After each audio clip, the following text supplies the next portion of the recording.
Last வீடியோவை தொடர்ந்து இப்போ காமன் நவுன்னா என்னன்னு பார்ப்போம். காமன் நவுன் அப்படின்னா பொது பெயர்ச்சொல். அதாவது ஒரு குறிப்பிட்ட நபரையும் அந்த இடத்தையும் பொருளையும் குறிக்காம அந்த வகை முழுவதையும் பொதுவாக குறிக்கும் சொல்லு தான் பொது பெயர்ச்சொல், அதாவது காமன் நவுன் அப்படின்னு சொல்கிறோம்.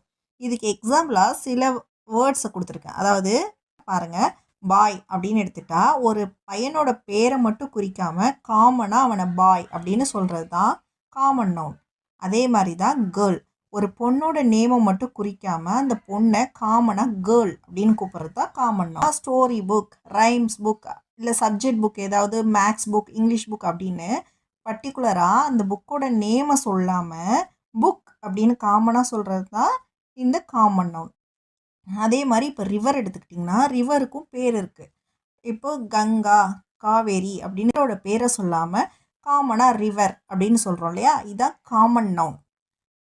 இப்போ காமன் நவுன் உங்களுக்கு நல்லா புரிஞ்சிருக்கும்னு நினைக்கிறேன். அதுக்கு எக்ஸாம்பிளுக்கு சில சென்டென்ஸ் கூட கீழே கொடுத்துருக்கேன் பாருங்கள். த பாய் இஸ் பிளேயிங், அப்போ ஒரு பையன் விளையாடுறான் அப்படின்னு சொல்கிறாங்க.